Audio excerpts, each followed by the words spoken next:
अस्सलामुअलैकुम एवरीवन, कैसे गुज़र रहा है जी आपका माह रमज़ान। हमारा तो अच्छा गुज़र है, लेकिन आज कल ना धूप बहुत पड़ रही है और शाम के टाइम ना बहुत प्यास लगती है और एनर्जी बिल्कुल लो हो जाती है। बस जी आज आपकी आप ही के किचन में बनने वाले हैं करेले। बस प्याज करेले बना रही हूँ ना, तो इसमें प्याज ज़्यादा डलते हैं, आपको पता है। बस प्याज मैंने कहा था अपनी हेल्पर से काटो, उसके लिए कस्टर्ड डाल के रख दिया था, वो जो पर आपको डब्बा नज़र आ रहा है। अब कस्टर्ड रोज़ ही शाम को बना लेती हूँ कि चलो दूध नहीं पीता मेहर तो कस्टर्ड खा लेगा।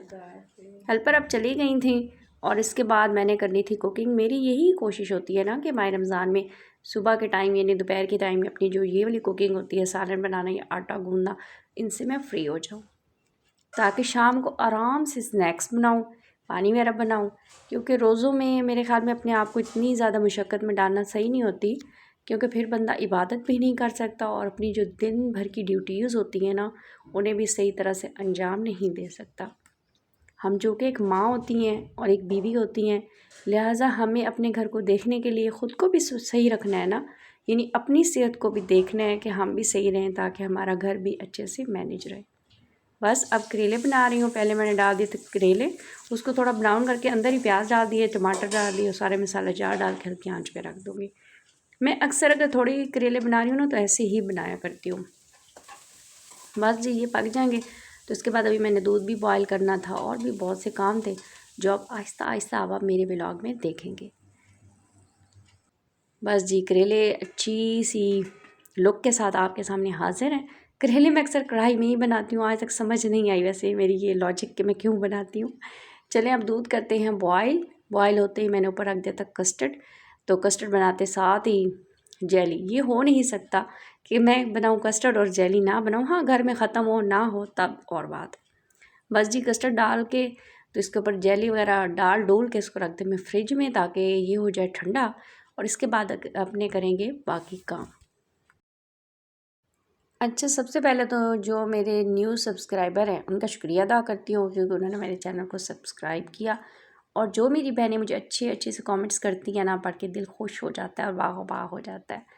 अच्छा, हम चूँकि छोटे यूट्यूबर हैं, न्यू यूट्यूबर हैं, तो हमें चाहे जिस तरह की भी तबीयत हो, अच्छी हो ना हो, तो हमें डेली व्लॉग शूट करना पड़ता है। इसका रीज़न ये है कि अगर हम डेली व्लॉग अपना शूट नहीं करेंगे ना, तो यूट्यूब हमें यानी मुँह मत्थे नहीं लगाएगी, यानी यूट्यूब हमें ऊपर नहीं लेकर जाएगी। लिहाजा ये कोशिश एक हम कर रहे हैं, तो लिहाजा आपके सपोर्ट की तो ज़रूरत है। बस ये अब है जी इफ्तारी का टाइम। इफ्तारी में बना रही थी आज मैं समोसे और रोल, यानी समोसियाँ और रोल। क्योंकि पता नहीं क्या एक बात है कि हम लोग जब इफ्तारी में कुछ ऐसी चीज़ फ्राई वाले ना खाएं ना, तो लगता है कि इफ्तारी हुई ही नहीं है, इफ्तारी बनी ही नहीं घर में ना। तो खैर जिस घर में बच्चे होते हैं वो ये बात अच्छी तरह से अंडरस्टैंड कर सकती हैं कि बच्चे जो है ना वो इस स्नैक्स के बगैर कहते हैं कि जी रोज़ा इफ्तार हमने नहीं करना। लिहाजा अब मैं समोसे भी बना लूँगी, समोसियाँ ये नहीं, और इसके साथ बना लूँगी रोल आई थिंक। अच्छा, ये मेरे हस्बैंड ले आते हैं हमारी कॉलोनी में ना, एक घर में ये औरतें बनाती हैं और उसके बाद फिर शाम को ना ये बग़ैर फ्राई के सेल करती हैं। तो अच्छा होता है जायका, क्योंकि घर की बनी हुई होती हैं और दिल भी मुतमईन होता है कि ना साफ़ सुथरी एक चीज़ हम अपने बच्चों को खिला रहे हैं। बस उसके बाद डायरेक्ट से मैंने जंप लगाया सहरी पे, क्योंकि इफ्तारी के बाद फिर बर्तन वॉश करना और सारा काम, और थोड़ा थक गई थी तब वीडियो नहीं बनाई। अब ये है सहरी, तो सहरी में आज बना रही हूँ जी ऑमलेट, उसके साथ बना लूँगी पराठे। और अपनी चाय तो मेरी पीछे रह नहीं सकती, चाय बनाई थी उसकी वीडियो नहीं बना सकी।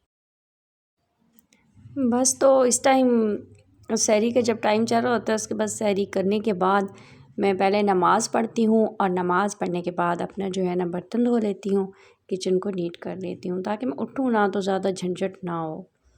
बस जब मैं उठ गई तो बर्तन तो चूँकि मेरे वॉश थे, मैंने सोचा आज जो मैं डेली जितनी भी स्पाइसेस हैं ना उनको रोज़मर्रा जब मैं यूज़ कर रही होती हूँ, जैसे नमक, मिर्च और गरम मसाले, इस तरह के जो डेली स्पाइसेस यूज़ होते हैं, तो उनके डब्बे मुझे थोड़ा इस तरह से लग रहे थे कि ये इनको नीट कर लिया जाए, धो लिया जाए।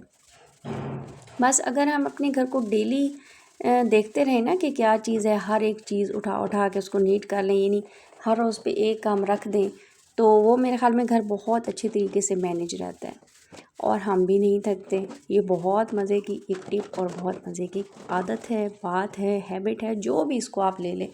तो बस अब मुझे अपने स्पाइसेस जो बॉक्सेस थे वो थोड़े डर्टी लग रहे थे, लिहाजा मैं अब इनको धो लूँगी और खुश्क कर लूँगी।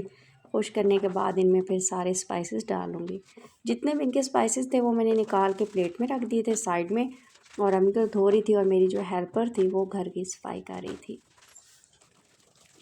बस जी, कल के व्लॉग में मैंने आप सबसे अपनी अम्मी के लिए दुआ का कहा था, तो जिन जिन ने दुआ की उनका शुक्रिया, और जिन्होंने नहीं की तो प्लीज़ मेरी अम्मी के लिए दुआ करें और मुझे कमेंट करके बताएं। बस जी, ये बॉक्सेस अब मेरे जब धुल जाते हैं ना तो फिर मैं इनको ड्राई कर लूँगी। ये मैंने जो अपने किचन में एज ए डेकोरेशन रखा हुआ है ना मनी प्लांट, इसका पानी मैं रोज़ ही बदल देती हूँ। कोई ख़ास टाइम नहीं है, लेकिन जब मुझे टाइम मिल रहा होता है तो उस टाइम इसे मैं धो लेती हूँ। पानी पहले ड्रेन कर देती हूँ और ताज़ा पानी डाल देती हूँ।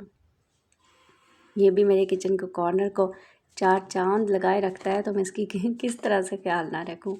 बस अब ये बॉक्सेस ड्राई हो गए थे। अब इसमें टिशू के साथ मैंने पहले सारे बॉक्सेस फिर भी अंदर से साफ़ अच्छी तरह से कर लिए कि कहीं कोई पानी ना रहे।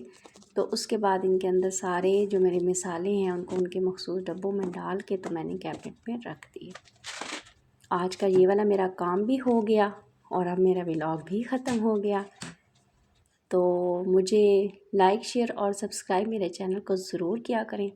अब मुझे दें इजाज़त। अल्लाह हाफ़िज़।